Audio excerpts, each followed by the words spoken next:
আসসালামু আলাইকুম। প্রথমে জানাবো সংবাদ শিরোনাম। সীমান্ত হত্যার অসঙ্গতি নিয়ে ভারতের সঙ্গে আলোচনা হয়েছে বললেন পররাষ্ট্র সচিব। জানাবো ঢাকা সহ ৫ বিভাগে বৃষ্টি হতে পারে।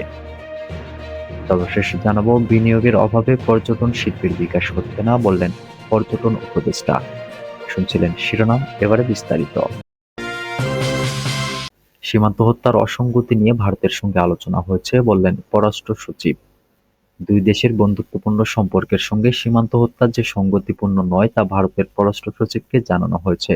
সোমবার ভারতের পররাষ্ট্র সচিবের সঙ্গে বৈঠকের পর এক সংবাদ ব্রিফিংয়ে একথা জানিয়েছেন পররাষ্ট্র সচিব মোহাম্মদ জসিম-উদ্দিন। পররাষ্ট্র সচিব জানান, ভারতের পররাষ্ট্র সচিবের সঙ্গে তিনি বৈঠকে সীমান্ত হত্যা নিয়ে আলোচনা করেছেন। সে সময় সীমান্তে হত্যাকাণ্ড কাম্য নয় এবং দুই দেশের বন্ধুত্বপূর্ণ সম্পর্কের সঙ্গে এ ধরনের হত্যাকাণ্ড সঙ্গতিপূর্ণ নয় বলে ভারতকে জানিয়েছে বাংলাদেশ। মোহাম্মদ জসিম-উদ্দিন জানান, বৈঠকে বলা হচ্ছে সীমান্ত হত্যা যেন শূন্যের কোঠায় নামিয়ে আনা হয়। অন্যদিকে ভারত বলেছে, সীমান্তে নানা ধরনের অপরাধ হয়, হত্যাকাণ্ডের সঙ্গে এসব অপরাধের সংযোগ রয়েছে। পররাষ্ট্র সচিব সে সময় ভারতের প্রতিনিধি দলকে জানিয়েছেন, বাংলাদেশ কোনো অপরাধ সমর্থন করে না, একই সঙ্গে হত্যাকাণ্ডকেও সমর্থন জানাবে না।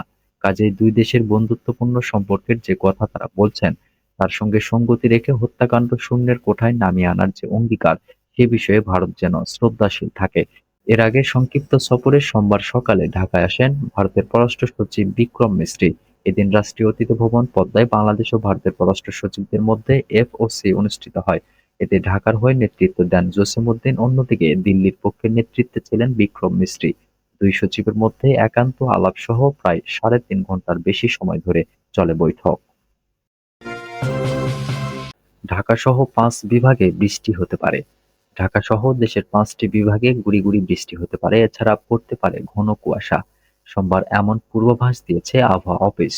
আবহাওয়াবিদ মোহাম্মদ বজলুর রশিদ জানিয়েছেন, দক্ষিণ-পূর্ব বঙ্গোপসাগর ও তৎসংলগ্ন এলাকায় লঘুচাপটি বিরাজমান রয়েছে। এর বর্ধিতাংশ উত্তর বঙ্গোপসাগর পর্যন্ত বিস্তৃত রয়েছে। মঙ্গলবার সন্ধ্যা পর্যন্ত অস্থায়ীভাবে আংশিক মেঘলা আকাশসহ সারা দেশের আবহাওয়া প্রধানত শুষ্ক থাকতে পারে। তবে রাজশাহী, ঢাকা, ময়মনসিংহ, খুলনা ও সিলেট বিভাগের দু-এক জায়গায় হালকা গুঁড়ি গুঁড়ি বৃষ্টির সম্ভাবনা রয়েছে। শেষ রাত থেকে সকাল পর্যন্ত সারা দেশের কোথাও কোথাও মাঝারি থেকে ঘন কুয়াশা পড়তে পারে। সারা দেশে রাতের তাপমাত্রা সামান্য বাড়তে পারে এবং দিনের তাপমাত্রা সামান্য হ্রাস পেতে পারে। মঙ্গলবার সন্ধ্যা থেকে বুধবার সন্ধ্যা পর্যন্ত অস্থায়ীভাবে আংশিক মেঘলা আকাশ সহ সারা দেশের আবহাওয়া প্রধানত শুষ্ক থাকতে পারে। শেষ রাত থেকে ভোর পর্যন্ত দেশের উত্তরাঞ্চলের কোথাও কোথাও মাঝারি থেকে ঘন কুয়াশা এবং দেশের অন্যত্র হালকা থেকে মাঝারি ধরনের কুয়াশা পড়তে পারে। সারা দেশে রাতের তাপমাত্রা ১ থেকে ২ ডিগ্রি সেলসিয়াস হ্রাস পেতে পারে এবং দিনের তাপমাত্রা সামান্য হ্রাস পেতে পারে। বুধবার সন্ধ্যা থেকে বৃহস্পতিবার সন্ধ্যা পর্যন্ত অস্থায়ীভাবে আংশিক মেঘলা আকাশ সহ সারা দেশের আবহাওয়া প্রধানত শুষ্ক থাকতে পারে।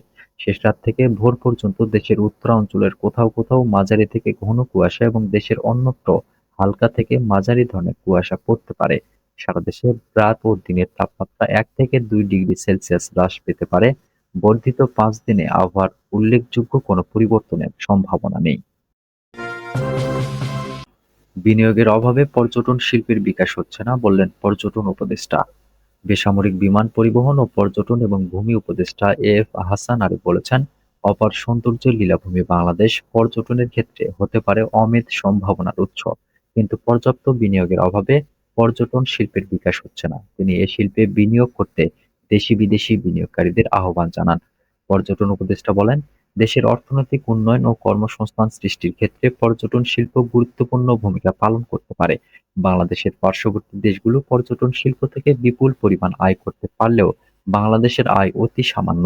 এক্ষেত্রে উত্তরণের যথাযথ পদক্ষেপ গ্রহণে বর্তমান সরকার প্রয়োজনীয় পদক্ষেপ গ্রহণ করেছে।